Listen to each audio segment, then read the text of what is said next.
فلا أقسم بمواقع النجوم وإنه لقسم لو تعلمون عظيم إنه لقرآن كريم في كتاب مكنون لا يمسه إلا المطهرون تنزيل من رب العالمين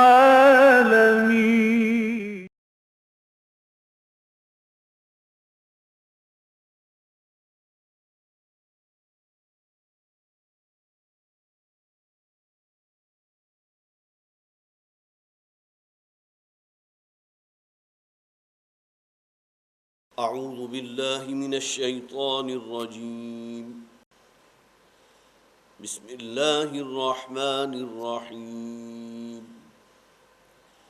ما كان لنبي أن يكون له أسرى حتى يثخن في الأرض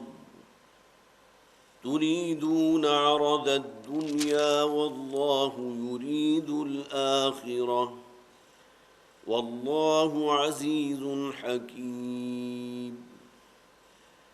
لولا كتاب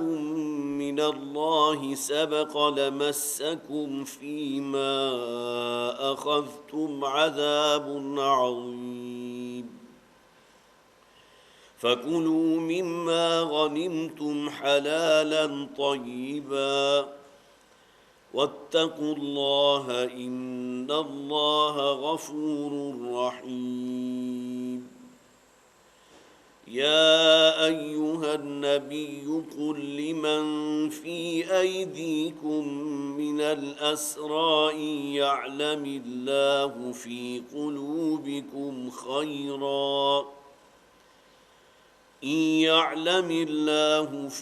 قلوبكم خيرا يؤتكم خيرا مما أخذ منكم ويغفر لكم والله غفور رحيم. وإن يريدوا خيانتك فقد خانوا الله من قبل فأمكن منهم والله عليم حكيم. إن الذين آمنوا وهاجروا وجاهدوا بأموالهم وأنفسهم في سبيل الله والذين آووا ونصروا أولئك بعضهم أولياء بعض والذين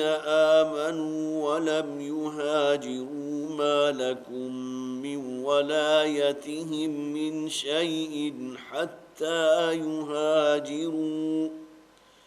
وإن استنصروكم في الدين فعليكم النصر إلا على قوم بينكم وبينهم ميثاق والله بما تعملون بصير. والذين كفروا بعضهم أولياء بعض إلا تفعلوه تكن فتنة في الأرض وفساد كبير. والذين آمنوا وهاجروا وجاهدوا في سبيل الله والذين آووا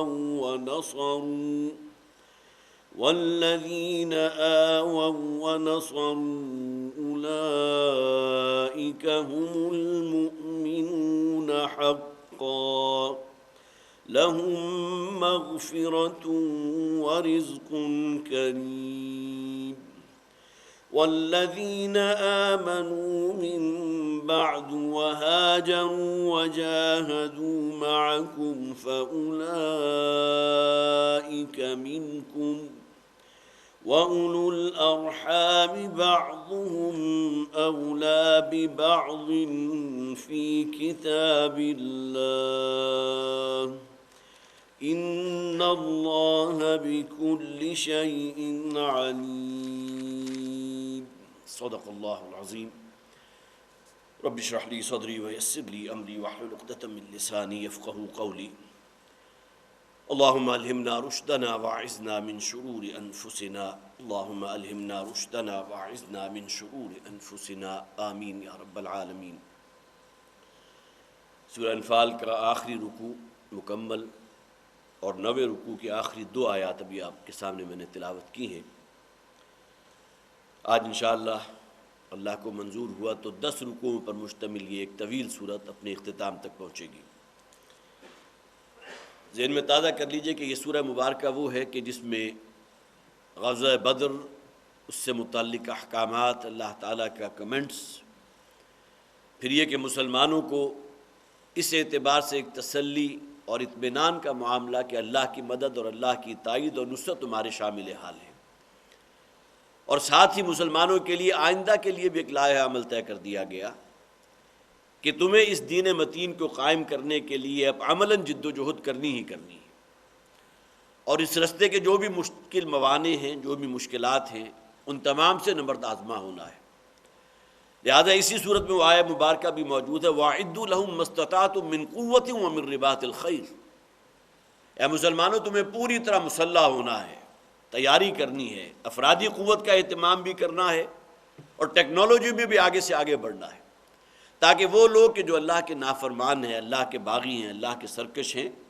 ان کے اندر تمہارا یہ ڈر اور خوف اور رعب اور دبدبہ پیدا ہو سکے۔ اور پھر یہ کہ انہی آیات کے اندر بحث السطور وہ مضمون بھی بارہا بیان ہوا کہ جس میں مسلمانوں کو جو ہے قتال کے لیے آمادہ کیا گیا وَقَاتِلُوهُمْ حَتَّى لَا تَكُونَ فِتْنَةٌ وَيَكُونَ الدِّينُ كُلُّهُ لِلَّهِ۔ اے مسلمانوں، تمہارا قتال اور تمہاری لڑائی، تمہاری مسلح جد و جہد جاری رہے گی جب تک کہ اللہ کا دین ہی سر بلند نہ ہو جائے۔ اور ظاہر ہے کہ یہ بات جو ہے روز روشن کی طرح آیا ہے کہ نبی اکرم صلی اللہ علیہ وسلم کا ایک جو خصوصی مشن تھا اہل عرب کے لیے، وہ تو آپ نے اپنی حیات مستعار میں اپنی تکمیل تک پہنچا دیا، لیکن ایک اللہ کا دین جو ہے صرف اسی دور کے لیے تو نہیں تھا، حضور صرف اس دور کے لیے تو نبی نہیں تھے، بلکہ تا قیام قیامت حضور کی رسالت جو ہے جاری رہے گی۔ لہذا نبی اکرم صلی اللہ علیہ وسلم اور آپ کے دین کا غلبہ بئی معنی قیامت کے وقوع پذیر ہونے سے پہلے پورے کرۂ ارضی پر اس کا استیلا ہونا اور اس کا غلبہ ہونا لازم ہے۔ اور یہ وہ بات ہے کہ جو قرآن حکیم کا مطالعہ کریں تب بھی آپ کے سامنے آتی ہے هو الذی ارسل رسولہ بالہدی ودین الحق لیظہرہ علی الدین کلہ ولو کرہ المشرکون۔ وہی اللہ ہے کہ جس نے بھیجا اپنے رسول کو صلی اللہ علیہ وسلم دین ہدا، ایک دین حق اور ایک کتاب ہدایت دے کر، تاکہ اس دین کو تمام ادیان باطلہ پر غالب فرما دیں۔ گویا کہ یہ تو مشن ہے حضور کا صلی اللہ علیہ وسلم، اس کا ایک فیز ابھی مکمل ہوا، لیکن دوسرا فیز جس میں آپ کی ہماگریت ہے، آپ کا گویا کہ پورے نوع انسانی کے لیے اس قرآن حکیم کا پیغام ہے، وہ ہنو شرمندہ تکمیل ہے۔ اور نبی اکرم صلی اللہ علیہ وسلم کی وہ احادیث بارہا ان کا یہاں حوالہ دیا گیا کہ وہ دور قبل قیامت آ کر رہے گا جبکہ اس پورے کرۂ ارضی پر اللہ کا دین غالب ہوگا، اور لتکون کلمۃ اللہ العلیٰ، اپنی پوری شان کے ساتھ اللہ کے دین کا جھنڈا لہرائے گا۔ تو ان آیات کے اندر جو ہم نے پڑھی تھی خاص طور پر پچھلی مرتبہ، اس میں اس آیت کو پھر دوبارہ نوٹ کر لیجئے۔ ایک تو نبی اکرم صلی اللہ علیہ وسلم کو بھی اور جو لوگ آپ پر ایمان لا چکے تھے انہیں بڑی تسلی آمیز الفاظ ہیں یہ، یا ایھا النبی حسبک اللہ ومن اتبعک المؤمنین۔ اے نبی صلی اللہ علیہ وسلم، آپ کے لیے تو اللہ ہی کفایت کرنے والا ہے، آپ کے لیے اللہ ہی کافی ہے، اور نہ صرف آپ کے لیے بلکہ وہ اہل ایمان جو آپ کے دست و بازو بنے ہیں، جو آپ پر ایمان لائے ہیں۔ وہ ہے کہ نبی اکرم صلی اللہ علیہ وسلم جہاں اللہ تعالیٰ کے نبی اور رسول ہیں اور حضور کی خصوصی اللہ تعالیٰ کی خصوصی دستگیری انہیں حاصل ہے، اسی مناسبت سے وہ لوگ کہ جو اہل ایمان ہیں، یا ایھا النبی حسبک اللہ ومن اتبعک من المؤمنین، اللہ آپ کے لیے بھی کافی ہے اور اہل ایمان جو آپ پر ایمان لائے ان کے لیے بھی کافی ہے۔ اور اس سے آگے وہ آیت ہے کہ یا ایھا النبی حرض المؤمنین علی القتال۔ دیکھیے، میں نے عرض کیا تھا کہ یہ تو ابھی نقطہ آغاز ہے مسلح تصادم کا، غزوہ بدر، اگرچہ اس سے پہلے 8 اور فوجی مہمات حضور نے بھیجی ہیں، لیکن یہ کہ اس سے اب گویا کہ آغاز ہو رہا ہے اس مسلح جد و جہد کا کہ جو اپنے اختتام تک پہنچی فتح مکہ کے دن۔ تو یا ایھا النبی حرض المؤمنین علی القتال، اے نبی صلی اللہ علیہ وسلم تحریض کیجئے، ترغیب دیجئے، تشویق دیجئے مومنین کو، کس کام کے لیے؟ قتال کے لیے، جنگ کے لیے۔ اور یہی وہ بات ہے جو نبی اکرم صلی اللہ علیہ وسلم نے اپنی اس حدیث میں فرمائی تھی، وَأُمِرْتُ أَنْ أُقَاتِلَ النَّاسَ حَتَّى يُقِيمُوا الصَّلَاةَ، اور مجھے تو اس بات کا حکم دے دیا گیا حتیٰ یشہدوا ان لا الہ الا اللہ وان محمدا عبدہ ورسولہ ویقیموا الصلاۃ ویؤتوا الزکاۃ، مجھے تو اللہ کا یہ حکم ہے کہ میری قتال اور میری جنگ جو ہے وہ جاری رہے گی جب تک کہ لوگ اللہ کی وحدانیت کے قائل نہ ہو جائیں، حتیٰ یشہدوا، جب تک کہ وہ اس بات کی گواہی نہ دے دے، اس کی شہادت نہ دے کہ اللہ کے سوا اور کوئی معبود نہیں ہے اور محمد اللہ کے رسول اور اللہ کے بندے ہیں صلی اللہ علیہ وسلم، وَيُقِيمُوا الصَّلَاةَ وَيُؤْتُوا الزَّكَاةَ، اور نماز کے نظام پر کاربند نہ ہو جائے اور زکوٰۃ پر عمل درآمد نہ کرنے لگے، میری لڑائی تو جاری رہے گی۔ جہاں حضور نے اپنے لیے فرمایا تو گویا کہ اس میں اسی اعتبار سے امتثال امر ہے کہ جو لوگ حضور کے امتی ہیں ان کے لیے بھی قرآن حکیم کا یہ حکم ہے۔ یہ الگ بات ہے کہ یہاں یہ بات پوری طرح واضح ہونی چاہیے کہ ایک معاملہ ہے حربی قاتل کا، کہ جو جنگ میں جو ہے آپ کے مد مقابل آ گیا، اس کی تو آپ جان لے سکتے ہیں، لیکن یہ کہ راہ چلتے اگر کوئی کافر ہے، کوئی ہندو ہے، کوئی عیسائی ہے، کوئی مسلمان ہے، اس کی جان نہیں لے سکتے۔ اس کے لیے تو گویا کہ آپ کو پوری طرح ایک پروسیس سے گزرنا ہوگا جب تک کہ وہ معاملہ جو ہے حرب کا ہو جائے، جب تک کہ وہ حربی قاتل شمار نہ ہو، آپ اس کی جان نہیں لے سکتے۔ تو یا ایھا النبی حرض المؤمنین علی القتال، یہ گویا کہ آپ یہ سمجھ سکتے ہیں کہ سورہ مبارکہ کا انر کور ہے کہ جس میں غزوہ بدر جو ہے اس میں بھی قتال ہے، اور پھر یہ کہ آئندہ کے لیے جو لاہ عمل مسلمانوں کو دے دیا گیا اس کا بھی ذکر کر دیا گیا۔ یہی وہ بات ہے جو علامہ اقبال نے فرمائی کہ میری زندگی کا مقصد تیرے دین کی سرفرازی، میں اسی لیے مسلمان، میں اسی لیے نمازی۔ گویا کہ اسلام اور نماز کا تقاضا کیا ہے؟ اپنے اوپر بھی اللہ کا دین قائم کرو اور اس پورے کرۂ ارضی پر اللہ کے دین کو قائم کرنے کے لیے عملی جد و جہد کرو۔ اور ظاہر ہے کہ پوری زمین پر، پورے کرۂ ارضی پر اللہ کا دین قائم کرنا تو بہت دور کی بات ہے۔ سب سے پہلے یہ کہ اپنی جان کے اوپر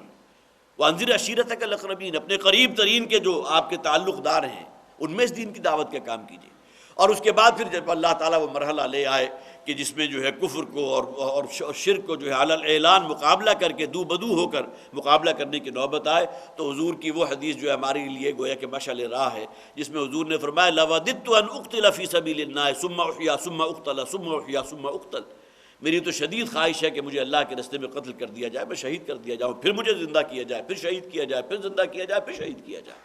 تو گویا کہ ہر مسلمان کے دل میں یہ خواہش اور یہ تڑپ موجود ہونی چاہیے، اور ہمیں اپنے دلوں کو کھنگالتے رہنا چاہیے، جیسا کہ حضور نے فرمایا جو شخص مرا اس حالت میں کہ اس کے دل میں اللہ کے دین کے لیے قتال اور جہاد اور شہادت کی آرزو اور تمنا موجود نہیں تھی، تو حضور فرماتے ہیں کہ وہ ایک اعتبار سے نفاق پر اس کی موت واقع ہوئی ہے۔ گویا کہ اس شے کا دل کے اندر اس امنگ کو، اس آرزو کو تازہ کرتے رہنا کہ اللہ تعالیٰ وہ موقع دے تو میں جان ہتھیلی پر رکھ کر جو ہے اس دین کے لیے اس سرفرازی کا مشن جو ہے اس میں اپنی جان کو لگا دوں۔ اب آئیے ان آیات کی طرف جو آج ہمارے زیر درس ہیں۔ ما کان لنبی ان یکون لہ اسریٰ حتی یسکن فی الارض، ان دو آیات کا ترجمہ میں نے کر دیا تھا کہ کسی نبی کے لیے یہ مناسب نہیں ہے کہ وہ کسی کو قیدی بنائے حتی یسکن فی الارض، جب تک کہ زمین میں خوب اچھی طرح خون ریزی نہ ہو سکے۔ تریدون عرض الدنیا، کیا تم لوگ دنیا کے اسباب کے خواہش مند ہو؟ واللہ یرید الآخرۃ، ذرا حال ہے کہ اللہ تعالیٰ جو ہے وہ تو آخرت کا چاہنے والا ہے، اللہ تعالیٰ تمہارے لیے چاہتا ہے کہ تمہاری آخرت سنور جائے۔ واللہ عزیز الحکیم، اللہ تعالیٰ زبردست ہے، زور آور ہے اور کمال حکمت والا ہے۔ اس سورہ مبارکہ کے بالکل آغاز جو ہے پہلی آیت، اس میں بھی ایک خاص مسئلے کی طرف نشاندہی کی گئی تھی۔ یسألونک عن الانفال، اے نبی صلی اللہ علیہ وسلم یہ آپ سے ان اموال زائدہ، مال غنیمت کے بارے میں پوچھ رہے ہیں۔ اسی سورہ مبارکہ کے اندر جہاں 10ویں پارے کا آغاز ہو رہا ہے، اللہ تعالیٰ نے شرعی احکامات دے دیے مال غنیمت کی تقسیم کے بارے میں۔ اس سورہ مبارکہ کا اختتام بھی ایک ایسے مسئلے پر ہو رہا ہے جس میں مسلمانوں میں ایک اعتبار سے نزاع پیدا ہو گیا تھا، اختلاف رائے تھا۔ جیسا کہ مال غنیمت کے بارے میں نے عرض کیا تھا، اس سے پہلے جب تک یہ شرعی احکامات نازل نہیں ہوئے تھے، اس سے پہلے تو یہ معاملہ تھا کہ جو شخص جتنا مال غنیمت حاصل کر لیتا تھا وہ اسی کی ملکیت قرار پاتا تھا، جبکہ اللہ کی جب شریعت میں وہ احکامات نازل ہو گئے کہ جس میں وَاعْلَمُوا أَنَّمَا غَنِمْتُم مِّن شَيْءٍ فَأَنَّ لِلَّهِ خُمُسَهُ وَلِلرَّسُولِ وَلِذِي الْقُرْبَى وَالْيَتَامَى، تو اس میں گویا کہ احکامات بالکل واضح ہو گئے کہ اب مال غنیمت ان قواعد کے اندر تقسیم ہوگا، اور اس میں بھی خاص طور پر میں نے عرض کیا تھا کہ حضور نے ایک ترتیب یہ بھی بیان فرمائی تھی کہ جو پیادہ ہے، جس کے پاس سواری کے لیے کوئی گھوڑا موجود نہیں ہے، اس کو ایک حصہ ملے گا، اور جس کے پاس سواری کے لیے گھوڑا اس کو ڈبل حصہ ملے گا۔ اور یہ بات بڑی منطقی بھی ہے، اس لیے کہ اسے اپنی اس سواری کے جانور کی بھی سیوا کرنی ہے، اس کے بھی کھانے پینے کو بندوبست کرنا ہے۔ تو اس سورہ مبارکہ کا آغاز اس مسئلے سے ہوا۔ اب آخر میں خاص طور پر قیدیوں کے معاملے میں جو ایک نزاع پیدا ہو گیا تھا، میں نے پچھلی مرتبہ عرض کیا تھا کہ صحابہ کرام میں سے چند وہ تھے کہ جن کی رائے یہ تھی کہ جو بھی یہ قیدی ہاتھ آئے ان تمام کو قتل کر دینا چاہیے، اس لیے کہ اللہ کے دشمن ہیں، اللہ کے رسول کے دشمن ہیں اور اللہ کے دین کے دشمن ہیں۔ اور یہ لوگ تو اپنے تئیں یہ فیصلہ کر کے آئے تھے کہ ہم محمد رسول اللہ صلی اللہ علیہ وسلم کو بھی شہید کریں گے، اور جو ہمارے مد مقابل آئے گا مسلمان، ان تمام کی جان لینا ان کا مقصد تھی، لہٰذا یہ کسی رو رعایت کے مستحق نہیں ہے، ان سب کو قتل کرنا چاہیے۔ حضرت عمر رضی اللہ تعالیٰ عنہ کی رائے اس میں پیش تھی، بلکہ آپ نے تو یہ فرمایا کہ قتل بھی وہ شخص کرے کہ جس کا قریب ترین عزیز ان قیدیوں میں شامل ہو۔ گویا کہ اگر سگا بھائی ادھر سے آیا تو اس بھائی کی جان لینے کے لیے یہاں مسلمانوں میں بھی جو اس کا سگا بھائی موجود ہے وہ آگے بڑھ کر اس کی سر قلم کرے۔ حضرت عمر کی رائے بھی یہ تھی، اور حضرت سعد بن معاذ رضی اللہ تعالیٰ عنہ جن کا ذکر ملتا ہے تاریخ کی کتابوں میں، ان کی رائے بھی یہ تھی۔ پھر یہ کہ اس میں ممکن ہے بعض اور صحابہ بھی موجود ہیں، نبی اکرم صلی اللہ علیہ وسلم کی رائے اس کے خلاف یہ تھی کہ نہیں، ہمارا دین جو ہے وہ رحم دلی سکھاتا ہے، اور پھر یہ کہ حضور کی اپنے قلب مبارک کے اندر بھی رحم دلی جس طرح کوٹ کوٹ کر بھری ہوئی تھی، اور ساتھ حضرت ابوبکر صدیق رضی اللہ تعالیٰ عنہ جن کے بارے میں خود احادیث موجود ہے کہ تم رحم کرنے والوں میں سب سے بڑھ کر ہیں رحم کرنے والے حضرت ابوبکر رضی اللہ تعالیٰ عنہ، ان کے دل کے اندر جو ایک جسے آپ کا یہ رافت بھی موجود ہے اور ایک نرمی بھی موجود ہے، لہٰذا ان کے مطابق فیصلہ کر دیا گیا کہ اس میں 3 کیٹیگریز قائم کی گئی تھی کہ جو قیدی ہمارے پاس ہے اور اس کے جو رشتہ دار ریلیٹیو وہاں مکے میں موجود ہے، 4000 درہم اگر وہ ادا کریں گے تو اپنے قیدی کو واپس لے کر جا سکتے ہیں، یہ فدیہ طے ہو گیا۔ اور پھر یہ کہ جو لوگ یہ ادا نہیں کر سکتے تو ان کے قیدی ہماری قید میں رہیں گے جب تک کہ وہ ہمارے ہاں کچھ لوگوں کو، ان میں ظاہر ہے بالغ بھی شامل ہو سکتے ہیں، بچے بھی شامل ہو سکتے ہیں، انہیں تعلیم دنیاوی سے نہ گزار دیں۔ اور تیسرے یہ کہ بعض لوگوں کو یہ عہد لے کر بھی چھوڑ دیا گیا جن کے بارے میں نہ وہ کسی کو پڑھا سکتے تھے اور نہ ہی یہ کہ ان کے بارے میں یہ خیال تھا کہ ان کو کوئی فدیہ دے کر چھڑا لے گا، کہ ان سے عہد لے لیا گیا کہ آئندہ تم مسلمانوں کے مقابل ہو کر کسی ایسے جتھے میں شامل نہیں ہوگے کہ جو جنگ کے ارادے سے آئے، لہذا یہ عہد لے کر ان کو چھوڑ دیا گیا۔ یہ 3 کیٹیگریز بن گئی تھی، اور پھر ظاہر ہے کہ جیسا کہ میں نے عرض کیا، نبی اکرم صلی اللہ علیہ وسلم نے مشاورت کے بعد جو فیصلہ کیا وہ یہی تھا کہ ان قیدیوں کو جو ہے وہ فدیہ لے کر رہا کر دیا جائے، یا یہ کہ وہ 3 شقیں جو میں نے ابھی آپ کے سامنے رکھی ہیں۔ لیکن اگلی آیت جو ہے اس ضمن میں بہت ہی، جیسا کہ میں نے عرض کیا تھا کہ مشکلات القرآن میں سے بھی ہے اور بہت الفاظ اس کے بڑے شدید ہیں۔ لولا کتاب من اللہ سبق لمسکم فیما اخذتم عذاب عظیم، اور اگر اللہ تعالیٰ کے نوشتے میں یہ بات پہلے سے طے شدہ نہ ہوتی۔ یہاں اصل میں اختلاف ہے کیا بات؟ سورہ محمد میں آیت نمبر 4 میں بعض آراء یہ ہے کہ سورہ محمد کی آیات پہلے نازل ہو چکی تھی، بعض کی آراء یہ ہے کہ یہ بعد میں نازل ہونی تھی، لیکن اللہ تعالیٰ کے تو علم میں تھا نا کہ اس طرح فدیہ لے کر آزاد کر دینا جو ہے یہ بھی ایک دور آئے گا مسلمانوں پر کہ جس میں مسلمانوں کو اجازت ہوگی۔ لہذا نبی اکرم صلی اللہ علیہ وسلم کا یہ معاملہ جو ہوا کہ آپ نے ان قیدیوں کو فدیہ لے کر آزاد کیا، یا یہ کہ ان میں سے بعض کی ڈیوٹی لگا دی کہ وہ ہمارے بچوں کو یا بالغوں کو تعلیم دے، یا بعض سے وہ عہد لے کر جو ان کو آزاد کر دیا، تو اس میں سورہ محمد کی آیت نمبر 4 میں فرمایا گیا فَإِذَا لَقِيتُمُ الَّذِينَ كَفَرُوا فَضَرْبَ الرِّقَابِ، اے مسلمانوں جب تمہاری مڈ بھیڑ ہو جائے ان کافروں سے میدان جنگ میں تو ان کی گردنیں مارو، فَضَرْبَ الرِّقَابِ حَتَّى إِذَا أَسْخَنْتُمُوهُمْ فَشُدُّوا الْوَثَاقَ، یہاں تک کہ جب تم خوب اچھی طرح ان کی طاقت کو کچل چکو، فَشُدُّوا الْوَثَاقَ، تو اب تمہیں اجازت ہے کہ تم انہیں قیدی بنا سکتے ہو، فَإِمَّا مَنًّا بَعْدُ وَإِمَّا فِدَاءً، اور اس کے بعد تمہیں اختیار ہے کہ خواہ تو ان پر احسان کرو، ان کو ویسے ہی آزاد کر دو، جیسا کہ حضرت ابوبکر صدیق رضی اللہ تعالیٰ عنہ نے بھی کہا تھا کہ ہمارے حسن سلوک سے متاثر ہو کر ان میں سے بہت سے شاید ایمان لے آئے،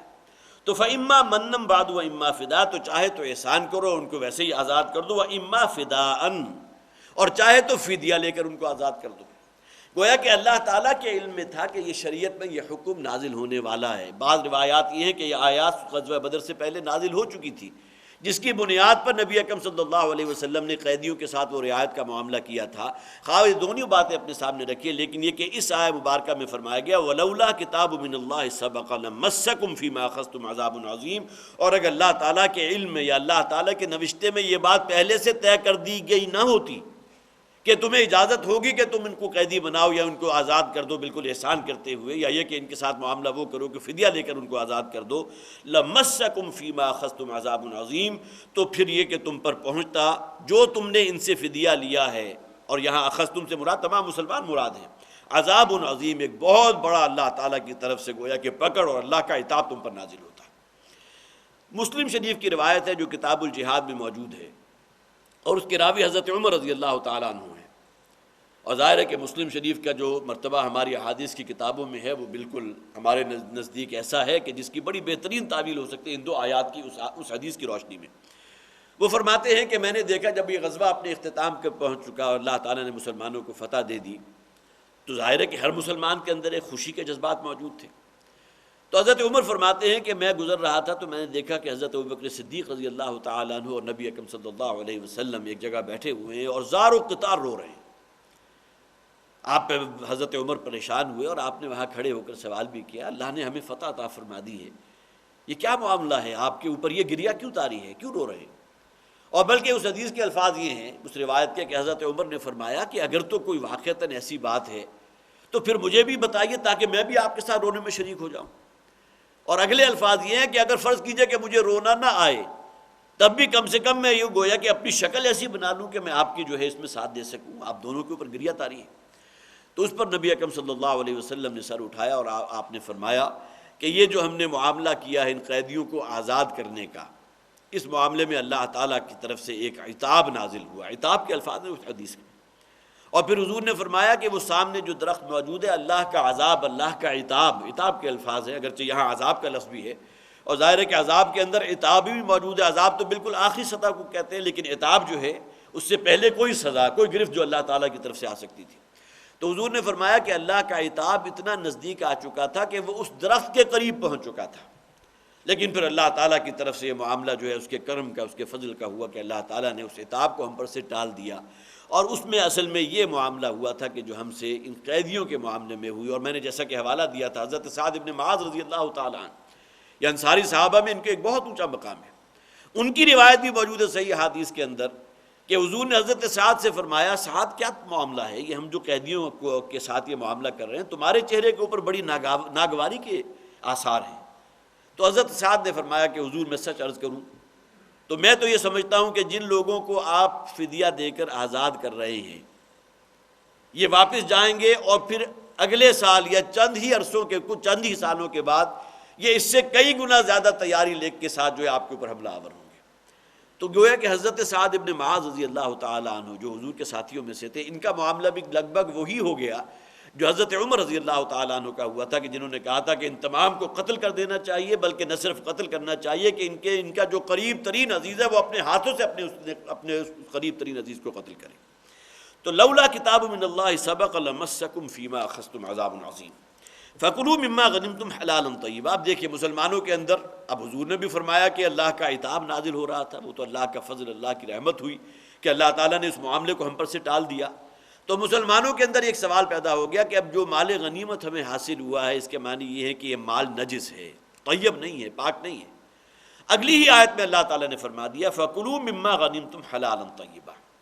جو شے بھی تمہیں مال غنیمت کے طور پر حاصل ہوئی ہے مسلمانوں، ٹھیک ہے یہ حلال ہے، طیب ہے،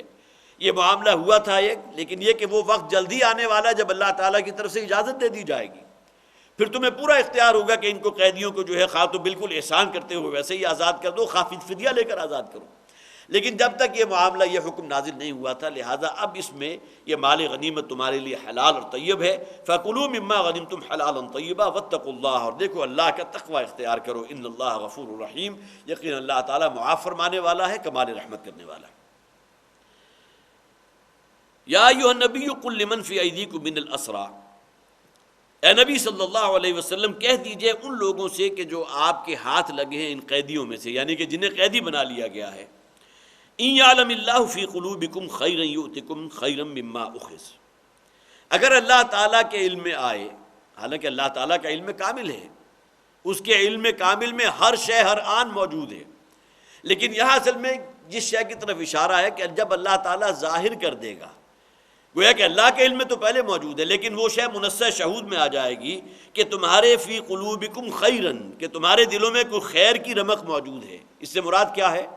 تم اسلام قبول کر لو گے، تم محمد رسول اللہ صلی اللہ علیہ وسلم کی دعوت پر لبیک کہو گے اور مسلمانوں میں شامل ہو جاؤ گے، یؤتکم خیرا مما اخذ منکم، تو اللہ تعالیٰ تمہیں جو شے تم سے لی گئی ہے، جس قیدی کو بھی آزاد کیا گیا، آخر 4000 درہم لے کر آزاد کیا گیا نا، جو شے تم سے لی گئی ہے اللہ تعالیٰ تمہیں اس سے کہیں زائد عطا فرمائے گا، وَيَغْفِرْ لَكُمْ، اور تمہارے گناہوں کو بھی معاف فرما دے گا، وَاللَّهُ غَفُورٌ رَحِيمٌ، اور اللہ تعالیٰ معاف فرمانے والا ہے، کمال رحمت کرنے والا۔ حضرت عباس رضی اللہ تعالیٰ عنہ، یہ حضور کے چچا ہیں، وہ بھی قیدی بنا لیے گئے تھے، اور ان کا معاملہ یہ ہوا تھا کہ جب وہ بیڑیاں جو ہیں وہ جکڑی گئیں نبی اکرم صلی اللہ علیہ وسلم، اب وہ رات جو ہے میدان بدر ہی کی رات ہوگی، وہ قیدی جو ہیں وہاں موجود ہیں، یا ممکن ہے کہ مدینہ لے آئے ہوں، تو یہ جکڑن کی وجہ سے حضرت عباس رضی اللہ تعالیٰ عنہ کی زبان سے کچھ الفاظ جو ہیں سسکنے کے الفاظ اور کچھ آہ اور کرب کے الفاظ جو ہیں آپ کی زبان سے نکل رہے تھے، تو نبی اکرم صلی اللہ علیہ وسلم کی طبیعت کے اندر بے چینی پیدا ہوئی، اس لیے کہ ظاہر ہے خونی رشتہ موجود ہے۔ حضرت عباس کون ہیں؟ حضور کے چچا ہیں۔ حضرت عبداللہ ابن عباس جو ان کے بیٹے ہیں، جلیل القدر صحابہ میں سے، وہ حضور کے چچا زاد بھائی ہیں۔ تو حضور نے اس موقع پر فرمایا کہ کیا کوئی شخص ایسا نہیں ہے کہ جو ان قیدیوں کو اگر کہیں سختی سے جکڑ دیا گیا ہے تو ان کے ان بندنوں کو کھول دے، لیکن ساتھ ہی پھر حضور نے تاکید فرما دی کہ صرف عباس کے ساتھ یہ رعایت کا معاملہ نہ کرنا،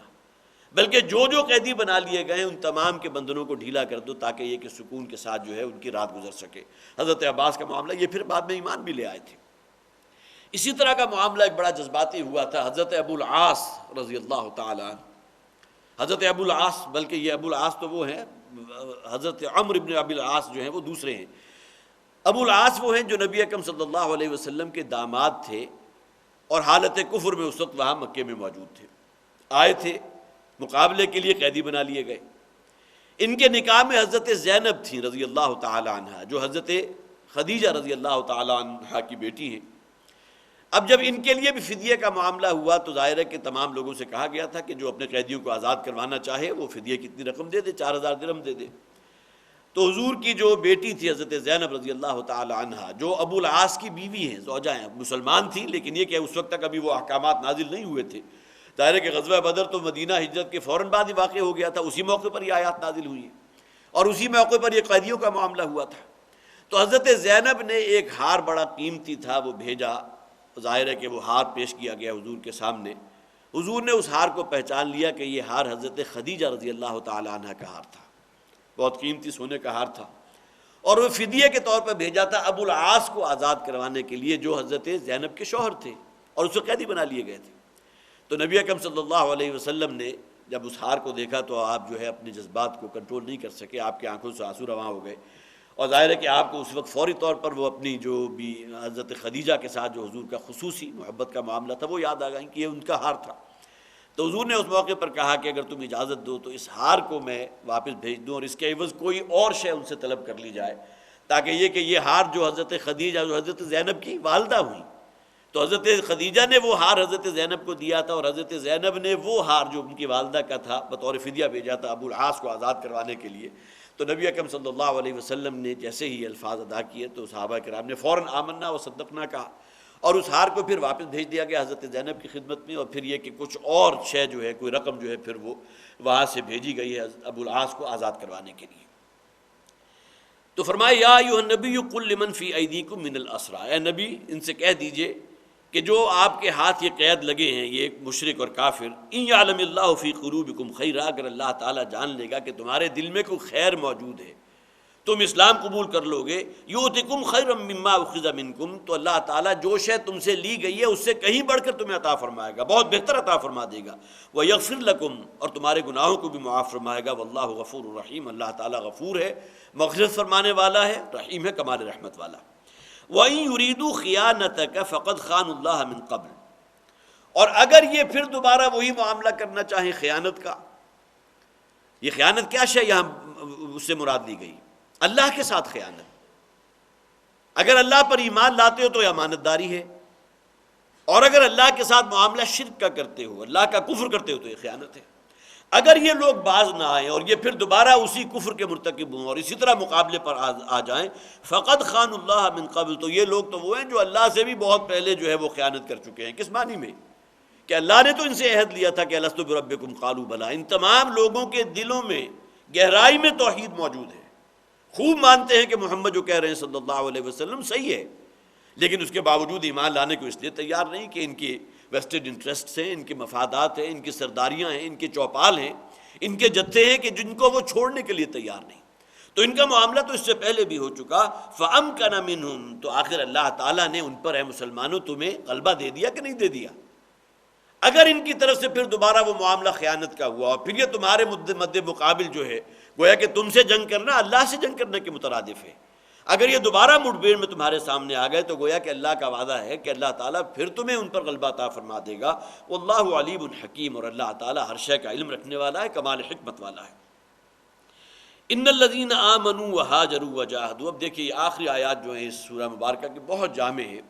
اور اس میں بار بار الفاظ آپ نوٹ کیجئے گا، ان الذین آمنوا وہاجروا وجاہدوا، ان الذین آمنوا وہاجروا وجاہدوا، گویا کہ یہ تمام اصطلاحات جو ہے ایک دوسرے میں پیوست ہیں۔ ایمان لانے کے معنی کیا ہے؟ جب اللہ کو اپنا رب مانا تو اب استقامت دکھاؤ، اب اللہ کے لیے اپنی سرزمین کو خیر بات کہنے کی اگر نوبت آتی ہے تو اس کے لیے کہیں تمہارے اندر کوئی دغدغہ پیدا نہ ہو۔ تو ان الذین آمنوا، یقیناً وہ لوگ جو ایمان لائے، وہاجروا، اور پھر سب سے بڑھ کر انہوں نے ہجرت کی ہے۔ ظاہر ہے کہ ہجرت کرنا کوئی آسان کام تو نہیں تھا۔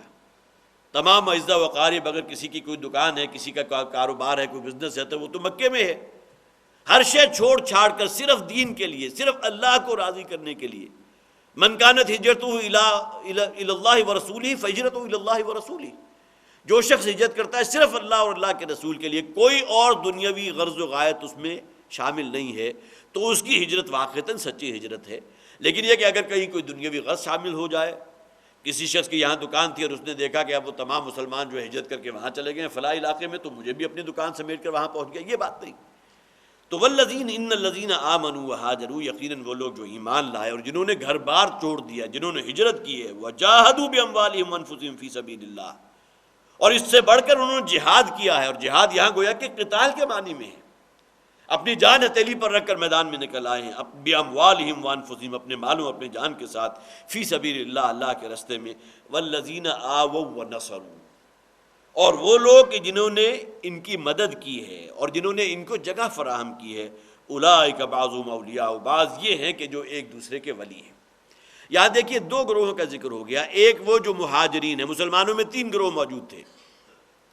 ایک وہ مسلمان تھے کہ جنہوں نے لبیک کہا، حضور کا حکم ہوا تو ہجرت کر کے مدینہ تشریف لے آئے،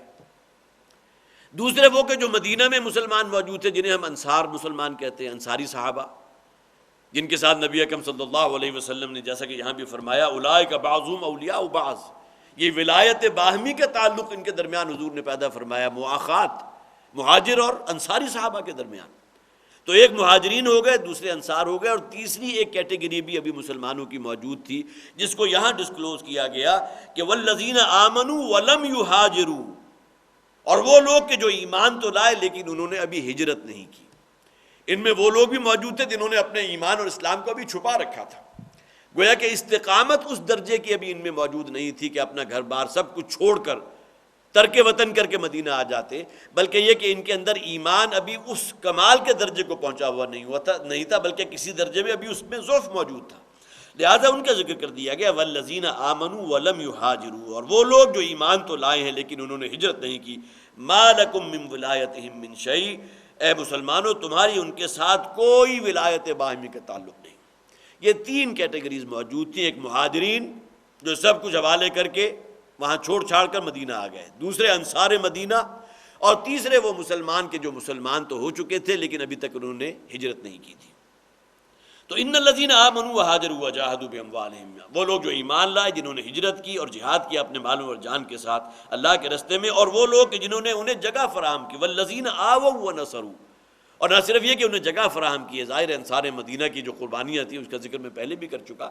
کہ اس میں معاملہ اس حد تک ہوا ہے کہ ایک انصاری صحابی اپنے مہاجر بھائی کو، اپنے مسلمان بھائی کو اپنے گھر لے گئے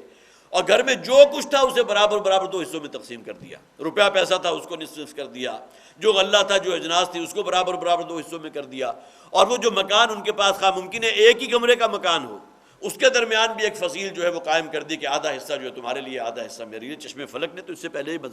یہ منظر کبھی دیکھا ہی نہیں تھا۔ تو اس حوالے سے والذین آووا ونصروا، اللہ تعالیٰ بھی ان کی تعریف فرما رہا ہے، ان کی مدح کر رہا ہے کہ وہ لوگ جنہوں نے ان کے ساتھ معاونت کی ہے، انہیں جگہ فراہم کی ہے اور ان کی مدد کی ہے۔ اولئک بعضهم اولیاء بعض، یہ لوگ ایک دوسرے کے ولی ہیں۔ ولی کیا لفظ جو ہے قرآن میں بہت وسیع معنی میں استعمال ہوا ہے۔ عام طور پر ترجمہ کیا جاتا ہے کار ساز بھی ہے، اس کے علاوہ مشکل کشا یہ اللہ کی ذات کے لیے ہے، لیکن ایک شخص جو ہے دوسرے کی مشکل میں کام آنے والا ہو، ایک شخص کے دل میں دوسرے مسلمان بھائی کے لیے ہمدردی کا جذبہ موجود ہو، ایثار کا جذبہ موجود ہو، قربانی کا جذبہ موجود ہے، محبت اور مودت جو سگے بھائیوں کے درمیان ہوتی ہے اس کی کوئی جھلک ان میں موجود ہو، یہ تمام چیزیں وہ ہیں کہ جس کا تعلق ولایت باہمی سے ہے۔ تو یہ مہاجرین اور انصار کے بارے میں اللہ تعالیٰ فرماتے ہیں اولئک بعضهم اولیاء بعض، یہ وہ لوگ ہیں جو ایک دوسرے کے ولی ہیں، ان کے درمیان میں ولایت باہمی جو ہے حد درجے مستحکم ہے۔ والذین آمنوا ولم یہاجروا، اور وہ لوگ جو ایمان لائے لیکن انہوں نے ہجرت نہیں کی، ابھی وہی مکے میں موجود ہیں، وہ گویا کہ مناسب وقت کے انتظار میں ہے کہ شاید وقت آئے کہ جب کہ ہم سہولت کے ساتھ یہاں سے چلے جائیں، اور عین ممکن ہے کہ حضور جو ہے وہ غالب ہو کر اور فاتح ہو کر مکہ تشریف لے آئیں، تو گویا کہ پھر ہمیں اس آزمائش سے نہیں گزرنا پڑے گا کہ اپنا سب کچھ چھوڑ چھاڑ کر ہم ابھی سے مدینہ چلے جائیں۔ یہ تمام چیزیں جو ہیں حسن ظن کی بنیاد پر اس کا گمان کیا جا سکتا ہے کہ جو لوگ وہاں موجود تھے، جنہوں نے اپنے ابھی ایمان کو یا تو ڈسکلوز نہیں کیا تھا یا ابھی ڈسکلوز کر بھی دیا تھا تو ابھی انہوں نے ہجرت نہیں کی تھی۔ لیکن اگلے الفاظ کیا ہیں؟ ما لکم من ولایتہم من شیء، اے مسلمانوں تمہاری ان کے ساتھ اس نوع کی ولایت نہیں ہو سکتی جو مہاجر اور انصار کے مابین ہے۔ اگرچہ ان کے آگے فرما دیا کہ حتی یہاجروا، جب تک کہ وہ ہجرت کر کے مدینہ تشریف نہ لے آئے۔ اب گویا کہ یہ وہ بات ہے کہ جو ایک مظہر بن گئی اس بات کا کہ اگر ایمان حقیقی واقعتاً ہے تو اس کا تقاضا لازماً یہ ہے کہ حضور کا حکم ہے کہ ہجرت کر جاؤ، تو اب کوئی شے پاؤں کی بیڑی نہیں بننی چاہیے۔ حتی یہاجروا، ان کے درمیان تمہارے اور ان کے درمیان ولایت باہمی صرف اسی صورت میں پیدا ہوگی جب تک کہ وہ ہجرت کر کے، یہ گویا کہ ان کا لٹمس ٹیسٹ ہے، یہ ٹیسٹ ہے بہت بڑا ان کا کہ ہجرت کر کے مدینہ آ جاتے ہیں تو پھر بالکل وہی معاملہ ان کا ہو جائے گا جو انصاری صحابہ اور مہاجر صحابہ کے مابین تھا۔ وَإِنِ اسْتَنْصَرُوكُمْ فِي الدِّينِ فَعَلَيْكُمُ النَّصْرُ۔ اب یہاں دیکھیے ایک اعتبار سے تھوڑی سی ڈھیل دے دی گئی، اس لیے کہ بہرحال مسلمان تو ہے نا، اگرچہ انہوں نے اپنے اسلام کا بھی اعلان نہیں کیا، اگر وہ تم سے مدد چاہیں وَإِنِ اسْتَنْصَرُوكُمْ فِي الدِّينِ، اپنے دین کے معاملے میں ان کے اوپر کوئی افتاد پڑ جائے، ان کو بہت ٹارچر کیا جا رہا ہو، ان کے ساتھ معاملہ بہت زیادہ جو ہے شدید ہو جائے کفار و مشرکین کی طرف سے، فَعَلَيْكُمُ النَّصْرُ، تو تم پر لازم ہے مسلمانوں، فَعَلَيْكُمْ یہ آتا ہے تم پر واجب ہے، تم پر لازم ہے، النصر کے ان کی مدد کرو، الا علی قوم بینکم و بینہم میثاق، سوائے ان کے کہ جن کے اور تمہارے درمیان کوئی قول و قرار ہو چکا ہو۔ گویا کہ یہاں جسے میں نے کہا تھا کہ ولایت باہمی کا تعلق وہ تو پیدا نہیں ہوگا، اس لیے کہ انہوں نے اپنے ابھی اسلام کو ڈسکلوز نہیں کیا یا ابھی تک ہجرت نہیں کی، لیکن اخوت باہمی جو ہونی چاہیے دو مسلمانوں کے مابین، انما المؤمنون اخوۃ، ایک اخوت کا تعلق ضرور ہوگا، اور اس کا ایک سمبل یہ ہے کہ اگر ان کے اوپر کوئی کڑا وقت آ جائے یا یہ کہ ان کے اوپر کوئی ایسا قبیلہ حملہ کرے کہ جس کا تمہارے ساتھ ابھی کوئی قول و پیمان نہ ہو چکا ہو، عہد و پیمان نہ ہو، قول و قرار نہ ہو، تو اس صورت میں تمہارے اوپر لازم ہے کہ تم ان کی مدد کرو۔ فَعَلَيْكُمُ النَّصْرُ إِلَّا عَلَىٰ قَوْمٍ بَيْنَكُمْ وَبَيْنَهُمْ مِيثَاقٌ وَاللَّهُ بِمَا تَعْمَلُونَ بَصِيرٌ، اور اللہ تعالیٰ جو کچھ تم کرتے ہو اس کو دیکھ رہا ہے۔ یہاں گویا کہ یہ بات بالکل واضح ہو گئی کہ اس وقت اصل ٹیسٹ یہ تھا مسلمانوں کا، ظاہر ہے کہ غزوہ بدر جیسا کہ میں نے عرض کیا ابھی حضور کو ہجرت فرما کر یہاں مدینہ تشریف لائے ہوئے ابھی ڈیڑھ برس بھی نہیں ہوا، ایک برس سے کچھ زائد ہوا ہے، لیکن یہ کہ اس وقت بھی اس بات کو گویا کہ واضح کر دیا گیا کہ وہ لوگ جو بھی مسلمان ہیں اور وہی مکے میں موجود ہیں ان کے لیے اب بھی موقع ہے، آ جائیں، ہجرت کریں اور مدینہ تشریف لے آئیں، تو گویا کہ وہ ہمارے بھائیوں کی طرح ہوں گے، اور ان کے درمیان بھی وہی رشتہ مواقعات قائم ہو جائے گا جو انصار مدینہ کے درمیان اور مہاجرین مکہ کے درمیان ہوا تھا۔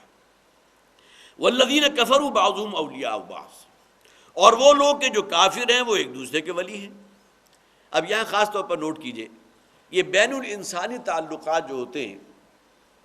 جو حضرات بھی جا کر یہاں امریکہ آباد ہو گئے، یہاں سے گئے کہیں اور چلے گئے،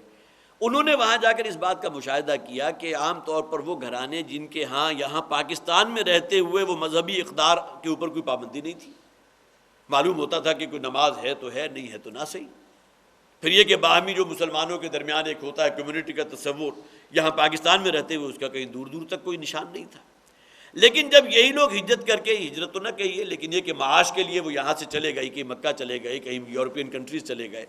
تو وہاں جا کر مسلم کمیونٹی جب پیدا ہوئی ہے تو ان کے اندر ایک باہمی جو ہے محبت بھی، اور ایک دوسرے کے جو ہے ہمدردی کا جذبہ بھی، ایثار اور قربانی کا جذبہ بھی، ایک دوسرے کی مدد کرنا، اور جسے آپ کہیے کہ صحیح معانوں میں جو تعلقات ہونے چاہیے جو مسلمانوں کے مابین، اس کا نقشہ وہاں نظر آنے لگا۔ لہٰذا کمیونٹیز کے اعتبار سے مسلم کمیونٹیز کی جو ایکٹیویٹیز تھی، جہاں یہاں کہیں دور دور تک نماز اور روزہ اس کا کہیں ذکر نہیں تھا، وہاں جا کر معلوم ہوا کہ ان کے ہاں باقاعدہ ریلیجس کلاسز ہو رہی ہیں، جو نئے بچے وہاں پیدا ہو رہے ہیں ان کی گرومنگ کے لیے جو ہے باقاعدہ اہتمام کیا جا رہا ہے، اور یہ جو ویکینڈز کے 2 دن ہیں ان میں ان کی ورکشاپس ہوتی ہیں، ان کو ٹرین کیا جاتا ہے، جب تک کہ یہی وہ لوگ کہ جب یہاں پاکستان میں موجود تھے تو یہ جذبات موجود نہیں تھے۔ اس لیے کہ یہ ایک بالکل فطری معاملہ ہے کہ جب بھی یہ کہیں جا کر کوئی اقلیت میں معاملہ ہو جائے گا، اس لیے کہ مسلم کمیونٹی وہاں اقلیت میں ہے، وہاں اکثریت تو عیسائیوں کی ہے، لہذا اقلیت ہونے کے اعتبار سے ان کے اندر فطری طور پر ایک جو ہے وہ باہمی، جسے ولایت باہمی یہاں قرآن نے کہا، اس نوعیت کی ایک جو ہے کیفیت پیدا ہو جاتی ہے، جس میں جو ہے شاعر اسلامی کے اوپر عمل کرنا، اس کے لیے فکر مند ہونا، اپنی اگلی نسل کے اندر وہ جذبات پیدا کرنے کی کوشش کرنا، تو یہ معاملہ جو ہے آپ کو نظر آئے گا۔ ایسے خاندان کے جن کا یہاں رہتے ہوئے مذہبی اقدار کے ساتھ کوئی تعلق نہیں تھا، وہاں جا کر ان کے اندر مذہبیت پیدا ہو گئی۔ لیکن اس کے برعکس بھی بہت سے مثالیں ہیں کہ یہاں پھر بھی کچھ مذہبی اقدار موجود تھی، لیکن وہاں جا کر بالکل مادر پدر آزاد معاشرے میں جا کر گویا کہ ڈاؤن دا ڈرین ہو گئے، اخلاقی اعتبار سے بھی گراوٹ، اور وہی تمام کلچر جو اس قوم کا ہے وہی کلچر اپنا لیا، اور ان کے کلچر کے اندر یا ان کی ثقافت کے اندر گم ہو کر رہ گئے۔ یہ ایسی مثالیں بھی موجود ہیں، لیکن دوسری طرف جہاں کہیں وہ جذبات موجود ہیں ان کے اندر ایک نیا نظم پیدا ہو جاتا ہے، نیا ڈسپلن پیدا ہو جاتا ہے، ولایت باہمی کا تعلق پیدا ہو جاتا ہے۔ تو فرمایا والذین کفروا بعضهم اولیاء بعض، یہی باہمی تعلق جو ہے کافروں کے اندر بھی موجود ہے، یہ بھی ایک دوسرے کے پشت پناہ ہیں، ایک دوسرے کے کارساز ہیں، ولی ہیں، ایک دوسرے کا مشکل میں ساتھ دینے والے ہیں، ایک دوسرے کے لیے ہمدرد ہیں، قربانی کا ایثار کا جذبہ موجود ہے۔ الا تفعلوا تکن فتنة فی الارض وفساد کبیر، تو اے مسلمانوں اگر یہی معاملہ ولایت باہمی کا اور ایک دوسرے کے ساتھ محبت کا اگر تم اس پر کاربند نہ ہوئے، اب اگرچہ جیسا کہ میں نے عرض کیا قرآن حکیم ایسی باتوں کی طرف بھی باقاعدہ نشاندہی کرتا ہے جس کا اس وقت وجود نہیں تھا لیکن آنے والے زمانوں میں ہو سکتا ہے،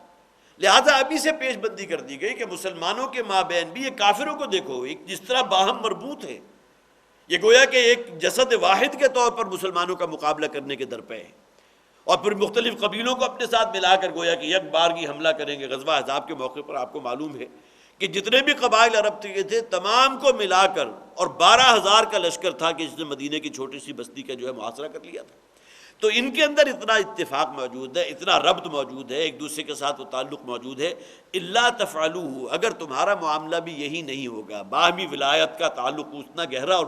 مستحکم نہیں ہوگا، تکن فتنة فی الارض، تو اس کا نتیجہ کیا ہوگا کہ زمین میں فتنہ بھی پھیلے گا، وہ فساد کبیر، اور بہت بڑی خرابی پیدا ہوگی، اس لیے کہ کفر تو حملہ آور ہوگا بالکل یکجان ہو کر، اور اگر کہیں مسلمانوں کے اندر اگرچہ منافق بھی موجود تھے،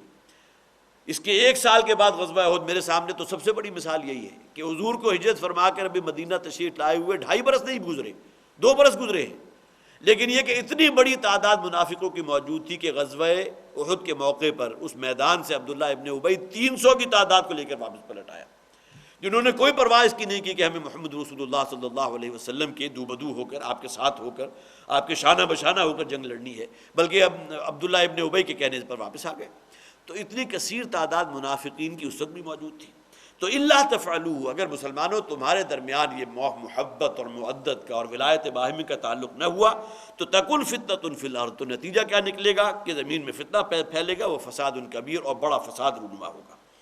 والذین آمنوا وہاجروا وجاہدوا، دیکھیں پھر بالکل وہی الفاظ، اور وہ لوگ جو ایمان لائے اور جنہوں نے ہجرت کی، اپنا گھر بار چھوڑ دیا، وجاہدوا فی سبیل اللہ، اور انہوں نے جہاد کیا اللہ کے راستے میں، والذین آووا ونصروا، اور ساتھ ہی اللہ تعالیٰ نے ان بلاک کر لیا ان لوگوں کو بھی، انصار مدینہ کو بھی، اور وہ لوگ جنہوں نے ان کو جگہ دی ہے، پناہ دی ہے، اور پھر یہ کہ ان کی مدد کی ہے، اولئک هم المؤمنون حقا، یہ وہ لوگ ہیں کہ جو حقیقی مومن ہیں۔ اب یہاں ذرا موازنہ کیجئے، اسی سورہ مبارکہ کی آیت نمبر 2 تھی، 2، 3 اور 4، انما المؤمنون الذین اذا ذکر اللہ وجلت قلوبہم، مومن تو بس وہ ہیں کہ جب اللہ کا ذکر کیا جاتا ہے تو ان کے دل دہل جاتے ہیں۔ وَإِذَا تُلِيَتْ عَلَيْهِمْ آيَاتُهُ زَادَتْهُمْ ایمانا، اور جب ان پر اللہ کی آیات تلاوت کی جاتی ہیں تو ان کے ایمان کے جذبات میں اضافہ ہوتا ہے۔ وَعَلَىٰ رَبِّهِمْ يَتَوَكَّلُونَ، اور وہ اللہ پر اپنے رب پر توکل کرنے والے ہیں۔ الَّذِينَ يُقِيمُونَ الصَّلَاةَ وَمِمَّا رَزَقْنَاهُمْ يُنْفِقُونَ، وہ لوگ جو نماز قائم کرنے والے اور جو کچھ ہم نے دیا اس میں سے خرچ کرنے والے ہیں۔ أُولَٰئِكَ هُمُ الْمُؤْمِنُونَ حَقًّا، یہ وہ لوگ ہیں جو حقیقی مومن ہیں۔ دیکھیے یہاں وہ مومن کی جو شخصیت کی ایک جھلک دکھا دی گئی کہ جس میں جب ان پر اللہ کی آیات کی تلاوت کی جاتی ہے تو ان کے اوپر جو ان کے دل دہل جاتے ہیں۔ کس شے سے دل دہلتے ہیں؟ اللہ کی رحمت کا جہاں ذکر ہوگا وہاں تو دل نہیں دہلیں گے، وہاں تو رغبت پیدا ہوگی۔ جہاں جہنم کا تذکرہ ہوگا، جہاں اللہ کے غصے کا معاملہ ہوگا، جہاں اللہ کے عتاب کا ذکر ہوگا، وہاں ان کی کیفیت وہ ہوتی ہے کہ ان کے اندر لرزہ طاری ہو جاتا ہے، ان کے دل دہل جاتے ہیں۔ یہ ایک باطنی رخ ہے کہ جو اس سورہ مبارکہ کی ابتدائی آیات ہیں 2، 3 اور 4 اس میں دکھا دیا گیا کہ ایک مومن صادق جو ہے اس کی شخصیت کا ایک رخ تو یہ ہے کہ نمازوں پر پابندی ہے، جو کچھ اللہ نے دیا اس میں سے خرچ کرنا۔ اب صدقات واجبہ کے اندر جو ہے وہ تو زکوٰۃ بھی آ گئے، عشر بھی آ گیا، خمس بھی آ گیا، لیکن اس سے آگے بڑھ کر صدقات نافلہ کا اہتمام کرنا، اور پھر سب سے بڑھ کر یہ کہ اپنے رب کے اوپر توکل، اور اس کا معاملہ جو ہے اللہ کا رب کے ساتھ، اپنے اللہ کے اس کے بندے کے ساتھ ایک خاص تعلق ہے کہ ایک توکل اور اعتماد و بھروسہ اللہ کی ذات پر۔ یہ وہ شے ہے جسے ہم باطنی حقائق کہتے ہیں۔ تو مومن کی، بندہ مومن کی ایک تصویر کی جھلک یہاں دکھا دی گئی، اور الفاظ کیا تھے؟ اولئک هم المؤمنون حقا، یہ لوگ ہیں واقعی مومن، حقیقی مومن۔ اور وہی بندہ مومن ہے کہ جس کی تصویر کا دوسرا رخ کیا ہے؟ جہاد، قتال، ہجرت، اور اس میں پھر یہ ہے کہ ایک مسلح تصادم کی نوبت آ جائے تو اس کے لیے بھی دریغ نہ کرنا، یہ اس کا ایک خارجی پہلو ہے۔ تو اس ضمن میں والذین آمنوا وہاجروا وجاہدوا فی سبیل اللہ، وہ لوگ جو ایمان لائے، جنہوں نے ہجرت کی اور جہاد کی اللہ کے راستے میں، والذین آووا ونصروا، اور جنہوں نے ان کو پناہ دی اور ان کی نصرت کی مدد کی، اولئک هم المؤمنون حقا، یہ بالکل وہی الفاظ آ گئے جو ابتدائی آیات میں آئے تھے، لیکن ان آیات میں بندہ مومن کی ایک باطنی تصویر کشی کی گئی تھی۔ اپنے رب کے اوپر ایمان ہے، توکل ہے، اللہ کی عنایات کا جہاں ذکر ہے تو اندر رغبت کا پیدا ہونا ہے، جہاں اللہ تعالیٰ کے عذاب کا ذکر ہے وہاں دل کا دہل جانا ہے، اپنے رب کے اوپر توکل کرنا ہے،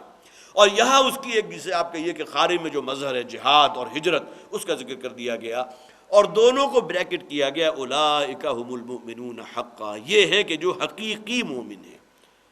جنہیں آپ کہیں گے حقاً مومن ہے، واقعی مومن ہے۔ واقعی مومن کی ایک جھلک دیکھنی ہو تو تصویر کا ایک رخ ابتدائی آیات میں، اور یہ گویا کہ وہ آیات کمپلیمنٹ کر رہی ہیں ان آیات کو کہ جہاں بالکل وہی الفاظ آخر میں آ گئے اولئک هم المؤمنون حقا، لیکن یہاں تصویر کا دوسرا رخ ہے کہ جس کے اندر ایک جہاد اور قتال کی فضا ہے۔ یہاں خاص طور پر ہجرت کے لفظ کو نوٹ کیجئے، اس کا سے حرفی مادہ بھی ہے، جیم اور را ہے، حجر، جس کے معنی ہے چھوڑ دینا۔ نبی اکرم صلی اللہ علیہ وسلم سے سوال کیا گیا تھا ای الہجرت افضل یا رسول اللہ، بالکل وہی انداز ہے جس میں ایک سوال بارہا آپ حضرات کے سامنے اس انداز میں آتا رہا کہ جہاد جو ہے ٹھیک ہے، قتال بھی ہے اور اس کے لیے مسلح تصادم بھی ہے، جد و جہد کرنا بھی ہے، لیکن نقطہ آغاز کیا ہے؟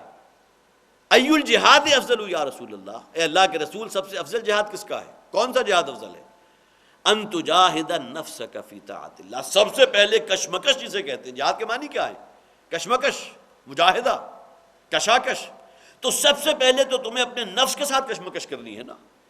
گویا کہ اس سیڑھی کا پہلا قدم یہ ہے ان تجاہد نفسک فی طاعت اللہ۔ ہاں جہاد کا کلائمیکس وہ یہ ہے وَأُمِرْتُ أَنْ أُقَاتِلَ النَّاسَ حَتَّى يَشْهَدُوا أَن لَا إِلَهَ إِلَّا اللَّهُ، وہ تو قتال ہے، مسلح تصادم ہے، لیکن نقطہ آغاز اپنا نفس ہے۔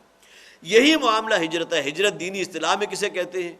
صرف اللہ کے لیے، اللہ کے دین کے لیے اپنے وطن کو چھوڑ کر کہیں اور منتقل ہو جانا، اصطلاحاً ہجرت تو یہ۔ لیکن جسے آپ کہیے کہ یہ اصطلاح میں تو ہجرت وہ ہوئی، لیکن لغت کے اعتبار سے ہجرت کیا ہے؟ بالکل اسی طرح جس طرح جہاد ہے۔ سوال حضور سے کیا گیا تھا ای الہجرت افضل یا رسول اللہ، اللہ کے رسول افضل ہجرت کون سی ہے؟ تو حضور نے فرمایا ان تہجر ما کرہ ربک،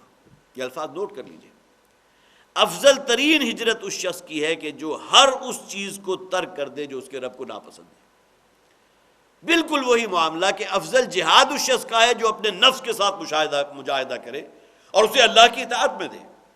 اسی طرح افضل ہجرت کون سی ہے؟ ان تہجر ما کرہ ربک، ہاں اصطلاح میں جب آپ آئیں گے تو ہجرت سب سے اعلیٰ وہی ہوگی کہ ترک وطن کرنا صرف اللہ کے لیے، اللہ کے دین کے لیے۔ لیکن اگر آپ اس میں آئیں گے کہ اس کی لغوی معنی کیا ہیں، ابتدا کہاں سے ہوگی، تو جیسے کہ جہاد کی ابتدا اپنے نفس کے خلاف کشمکش سے ہے، کشاکش سے ہے، اسی طرح ہجرت کی ابتدا جو ہے وہ بھی ان تہجر ما کرہ ربک، جو شے تمہارے رب کو ناپسند ہے اس کو ترک کر دو۔ اب یہ کہنے کو تو چند جملے ہیں، لیکن یہ کہ واقعتاً اس کے اوپر آپ عمل کر کے دیکھیے تو معلوم ہوگا کہ کس قدر اللہ ہی کی نصرت، اللہ ہی کی تائید، استعانت حاصل ہوگی تو ان تمام باتوں کے اوپر عمل کرنا آسان ہے۔ یہی وجہ ہے کہ سورہ فاتحہ کی جو بالکل مرکزی آیت ہے، ایاک نعبد و ایاک نستعین، عبادت کیا ہے؟ اللہ کی فرما برداری، اور اس میں یہ مفہوم بھی موجود ہے کہ ہر اس شے کو ترک کر دینا جو اللہ کو پسند نہیں، یہ بھی عبادت میں آ گیا نا۔ لیکن یہ کتنا کٹھن کام ہے کہ ساتھ ہی بندے کی زبان سے کہلوا دیا گیا وَإِيَّاكَ نَسْتَعِينُ، اے پروردگار ہم وعدہ تو کرتے ہیں تجھ سے کہ تیری ہی فرما برداری کریں گے، تیری ہی بندگی کریں گے، لیکن یہ کام آسان نہیں ہے۔ گویا کہ بین السطور یہ مفہوم موجود ہے وَإِيَّاكَ نَسْتَعِينُ، لیکن ہم صرف تجھ ہی سے مدد کے طالب ہیں، ہم چاہتے ہیں کہ تو ہی ہماری دستگیری فرمائے، تو ہی ہماری مدد فرما، تو ہی ہمیں توفیق دے کہ ہم اس عبادت کے اور بندگی کے راستے پر آگے چڑھ سکیں۔ یہی معاملہ جو ہے ہجرت اور جہاد کا بھی ہے کہ کہنے کو تو بہت آسان ہے کہ ان تہجر ما کرہ ربک، ہر اس چیز کو چھوڑ دو جو تمہارے رب کو ناپسند نہیں، لیکن یہ کہ یہاں تو گویا کہ ہر عمل کرتے ہوئے آپ کے سامنے ایک دوراہا موجود ہے۔ ایک طرف وہ رستہ ہے جو نفس کے مطابق ہے، شیطان کے رستے کی پیروی ہے، پھر یہ کہ گناہ اور فسق و فجور کا رستہ ہے، دوسری طرف وہ رستہ ہے کہ جس میں نفس کے خلاف جہاد کرنا پڑتا ہے، اس شے کو چھوڑنا پڑتا ہے جو تمہارے رب کو ناپسند ہے، ان تہجر ما کرہ ربک۔ تو ظاہر ہے کہ اس رستے کے اوپر چلنا مشکل ہے، لیکن یہی وجہ ہے کہ اس کا ریوارڈ کتنا بڑا ہے کہ اللہ تعالیٰ کی رضا حاصل ہوگی، اخروی زندگی سنور جائے گی۔ یہاں دنیا کا تو محدود دورانیہ ہے، اس میں جس طرح بھی ہے انسان کی گزر جاتی ہے، لیکن یہ کہ اگر وہ صرف قناعت کرتا ہے اللہ کی حلال پر، اللہ ہی کی بندگی کرتا ہے اس سے مدد چاہتے ہوئے، تو اللہ تعالیٰ اس کے لیے رستے کو آسان فرما دے گا۔ وَأَمَّا مَنْ أَعْطَىٰ وَاتَّقَىٰ وَصَدَّقَ بِالْحُسْنَىٰ فَسَنُيَسِّرُهُ لِلْيُسْرَىٰ، جو شخص بھی اپنا مال دیتا ہے، آتا واتقا، اور تقوی کی روش اختیار کرتا ہے، وصدق بالحسنى، اور ہر اچھی بات کی تصدیق کرتا ہے، اس پر عمل کرتا ہے، اس پر عمل پیرا ہو جاتا ہے، فَسَنُيَسِّرُهُ لِلْيُسْرَىٰ، تو اللہ تعالیٰ ایسے شخص کے لیے اس آسانی کے رستے کو کھولتا چلا جائے گا۔ لیکن کسی بدبخت نے اور کسی شقی نے اگر اس رستے کو اختیار کیا جس کے اندر جو ہے محرمات موجود ہیں جو اللہ نے حرام ٹھہرا دیے ہیں، جس کے اندر ناجائز چیزیں موجود ہیں، جو خطوات شیطان کی پیروی پر مبنی رستہ ہے، تو اللہ تعالیٰ فرماتا ہے فَسَنُيَسِّرُهُ لِلْعُسْرَىٰ، جس نے اس رستے کا رخ کیا تو ہماری یہ سنت ہے کہ ہم اس رستے کو بھی اس کے لیے کھولتے چلے جاتے ہیں۔ تو اولئک هم المؤمنون حقا، یہ لوگ ہیں کہ جو حقیقی مومن ہیں، لہم مغفرۃ ورزق کریم، ان کے لیے مغفرت بھی ہے، ان سے جو کوتاہیاں جو لغزشیں ہوئی اللہ تعالیٰ معاف فرمائے گا، ورزق کریم، اور بہت عزت والا رزق ہے جس کا اللہ نے بندوبست کیا ہے۔ اور ظاہر ہے کہ یہاں مراد کیا ہے، ایک تو اخروی رزق ہے جو جنت میں اللہ تعالیٰ فراہم کرے گا، لیکن اس دنیا میں بھی اللہ تعالیٰ اس کو طیب اور حلال رزق بھی عطا فرمائے گا، اور اس کے اندر وہ باطنی اطمینان پیدا فرما دے گا جو سب سے بڑی نعمت ہے، جسے قرآن بھی کہتا ہے نفس مطمئنہ۔ اس دنیا میں کسی شخص کی وہ کیفیت ہو جائے کہ جو کچھ ہے اس پر راضی ہے، راضی برضا رب، تو اس سے اونچا تو کوئی مقام نہیں۔ تو ورزق کریم، اس کے لیے بخشش بھی ہے اور بہت ہی عزت والا رزق بھی ہے۔ والذین آمنوا من بعد وہاجروا، اب دیکھیے پھر وہی انداز ہے، اور وہ لوگ کہ جو ایمان لائے اس کے بعد، گویا کہ غزوہ بدر ہو چکا یا اس کے بعد فرض کیجئے غزوہ احد بھی ہو چکا، اس کے بعد کچھ لوگ اگر ایمان لائے ہیں وجاہدوا معکم، اور انہوں نے تمہارے ساتھ مل کر جہاد کیا ہے، فاولئک منکم، تو یہ وہ لوگ ہیں کہ جو ہے مسلمانوں تمہاری میں سے ہی، گویا کہ اب ان کا معاملہ ہو گیا، اس لیے کہ انہوں نے ہجرت بھی کر لی ہے، وہ ایک جسے آپ کہیے گھاٹی تھی اس کو بھی عبور کر لیا۔ کچھ لوگ ایسے تھے کہ جن کے نزدیک وہ ابھی بہت اونچا مقام تھا، بہت مشکل گھاٹی تھی کہ انہوں نے اپنی اس اسلام اور ایمان کو ڈسکلوز نہیں کیا تھا، لیکن جنہوں نے اس گھاٹی کو سر کر لیا، والذین آمنوا من بعد وہاجروا، اور انہوں نے ہجرت اختیار کر لی، وجاہدوا معکم، اور انہوں نے تمہارے ساتھ مل کر جہاد کیا، فاولئک منکم، تو وہ تم میں سے ہیں، وہ تمہارے بھائی بند ہیں، واولو الارحام بعضهم اولی ببعض فی کتاب اللہ، اور ان میں سے بھی وہ لوگ کہ جو اولو الارحام ہیں، جن کے ساتھ رحمی تعلق ہے، یہ خاص طور پر یہ اولو الارحام کے لفظ کو یہاں بھی نوٹ کیجئے، اور یہی معاملہ آیا ہے کہ جو سورہ نساء کی سب سے پہلی آیت میں ہے کہ جس میں رحمی رشتوں کے اوپر خاص طور پر تاکید کی گئی، والارحام، کہ رحمی رشتوں کے معاملے میں جو ہے تمہیں عدل و انصاف سے کام لینا چاہیے، اور اس وہاں کی زیادتی نہ ہو، حق تلفی نہ ہو، کسی کے ساتھ ظلم کا معاملہ نہ ہو۔ تو اولو الارحام بعضهم اولا ببعض فی کتاب اللہ، ان بعد میں ایمان لانے والے جنہوں نے بعد میں ہجرت بھی کی ہے، اب مدینہ آ گئے ہیں، ایک رشتہ مواخات تو وہ تھا جو حضور نے قائم فرمایا مہاجر اور انصار کے مابین۔ اب یہی مہاجر ہو کر جب آ گئے ہیں جنہوں نے ہجرت اختیار کر لی، اس مشکل گھاٹی کو عبور کر لیا، لیکن انہیں ایک درجہ فضیلت کا اب حاصل ہو گیا ہے بقیہ ان کے اوپر، کس اعتبار سے کہ ان کے رحمی تعلقات ہیں، اس لیے کہ یہ خونی تعلق جو ہیں وہ اللہ تعالیٰ کے نزدیک بہت اہم ہے۔ اور اس میں جیسا کہ حضور نے فرمایا الاقرب فالاقرب، جو تم سے جتنا زیادہ قریب ہے، یہاں رحمی رشتوں کے معاملے میں بھی ہو سکتا ہے، سگا بھائی ہے، چلیے سگا بھائی ہے، اس کے بعد اس کی آگے اولاد ہو گئی، کسی درجے میں ڈائلیوٹ ہو گیا، فرض کیجئے کہ سگا بھائی نہیں ہے، کسی حوالے سے ستیلا بھائی ہے، لیکن ماں کے حوالے سے اس کا رشتہ جو ہے بھائی کا بن گیا۔ اب یہ آہستہ آہستہ ڈائلیوٹ ہونا جو ہے وہ تو ایک فطری بات ہے، لیکن جو جتنا زیادہ قریب ہے، الاقرب فالاقرب، جو تم سے جتنا زیادہ قریب ہے اتنے اس کے اتنے ہی زیادہ حقوق تم پر ہیں، اسی اعتبار سے تم مکلف ہو گئے اللہ کے ہاں۔ تو یہاں بھی فرمایا گیا کہ جو لوگ بعد میں جنہوں نے ہجرت کی ہے، ایمان لے کر آئے ہیں، وَأُولُو الْأَرْحَامِ بَعْضُهُمْ أَوْلَىٰ بِبَعْضٍ فِي کتاب اللہ، یہ معاملہ ان کا اولو الارحام میں سے ہے۔ اب یہاں گویا کہ بین السطور وہ بات موجود ہے، مواخات کے نتیجے میں یہ نہیں ہوگا کہ وراثت بھی تقسیم کر دی جائے گی۔ ایک انصاری صحابی جس کے ساتھ نبی اکرم صلی اللہ علیہ وسلم نے ایک مہاجر کو بھائی کی حیثیت سے شامل فرما دیا تھا، وہ انصاری اگر انتقال کر جائے تو اس کی وراثت اس مہاجر بھائی کو تو نہیں ملے گی، اس لیے کہ وہ جو وراثت کا معاملہ ہے اس کا تعلق اولو الارحام کے ساتھ ہے۔ لیکن یہ کہ اگر معاملہ اولو الارحام کا ہے تو اب وراثت کی تقسیم وہاں ہوگی مواخات کی بنیاد پر، جیسے کہ نبی اکرم صلی اللہ علیہ وسلم نے، یہ میرا اور آپ کا ایک پریکٹیکل جو ہے مسئلہ ہے، ہم میں سے ہر شخص کسی کا پڑوسی ہے یا دوسرے اس کے پڑوسی ہیں۔ پڑوسیوں کے جو حقوق ہمارے دین میں متعین کیے گئے، حضور کی صحیح روایات ہیں، صحاح ستہ کی روایات میں موجود ہے کہ حضور نے فرمایا کہ حضرت جبرائیل علیہ السلام نے مجھے اس درجے تاکید کی پڑوسیوں کے حقوق کے بارے میں کہ مجھے یہ گمان گزرنے لگا کہ شاید ممکن ہے کہ اللہ کی طرف سے وہ حکم بھی آ جائے کہ آئندہ سے انہیں تمہارے مال میں بھی جو ہے شریک کر دیا گیا ہے، وراثت میں۔ تو پڑوسیوں کے حقوق جہاں اتنے تو اولو الارحام کے حقوق کتنے ہوں گے؟ وَأُولُو الْأَرْحَامِ بَعْضُهُمْ أَوْلَىٰ بِبَعْضٍ فِي کتاب اللہ، اور جہاں تک معاملہ اولو الارحام کا ہے تو اللہ کی شریعت میں، اللہ کی کتاب میں زیادہ حقدار ہیں ان میں سے بعض پر۔ ان اللہ بکل شیء علیم، یقینا اللہ تعالیٰ ہر شے کا علم رکھنے والا ہے۔ تو حضرات اس سورہ مبارکہ کا یہاں اختتام ہوا۔ آغاز اور اختتام کے اندر جس درجے مشابہت ہے، میں نے عرض کیا تھا کہ آغاز میں بھی ایک ایسے مسئلے سے گفتگو شروع کی گئی جو مسلمانوں کے مابین مختلف فی تھا، یسألونک عن الانفال، مال غنیمت، اور اختتامی آیات جو ان کے اندر بھی معاملہ قیدیوں کا آ گیا کہ جہاں مسلمانوں کے اندر ایک اعتبار سے اختلاف رائے پیدا ہو چکا تھا۔ پھر ابتدائی آیات، آیت نمبر 2، 3 اور 4، جس میں مومن صادق کی شخصیت کا ایک وہ رخ سامنے رکھا گیا جس میں اللہ پر اعتماد ہے، توکل ہے، بھروسہ ہے۔ جب جہنم کا ذکر آیا تو ان کے دل دہل جاتے ہیں۔ اور پھر یہ کہ اس سے آگے بڑھ کر یہ کہ نماز کے اندر خشوع و خضوع ہے، جو اللہ نے دیا اس میں سے خرچ کرتے ہیں، یہ وہ ایک رخ ہے مسلمان کی زندگی کا، مومن صادق کی زندگی کا۔ اور آخری آیات کے اندر اسی مومن حقیقی کی زندگی کا دوسرا رخ ہے کہ والذین آمنوا وہاجروا وجاہدوا، جس میں ہجرت اور جہاد کا ذکر آ گیا۔ تو گویا کہ ان دونوں کو ملا لیں تو ایک قرآن حکیم کا جو مومن حقیقی ہے اس کی تصویر جو ہے نکھر کر سامنے آ جاتی ہے۔ اللہ تعالی ہمیں ان آیات کا مصداق بنائے اور واقعتاً وہ کیفیات ہمارے اندر پیدا فرمائے کہ یہ ایمان حقیقی جو ہے اس کے مظاہر ہمارے اندر پیدا ہو سکے۔ بارک اللہ لی ولکم فی القرآن العظیم ونفعنی وإیاکم بالآیات والذکر الحکیم۔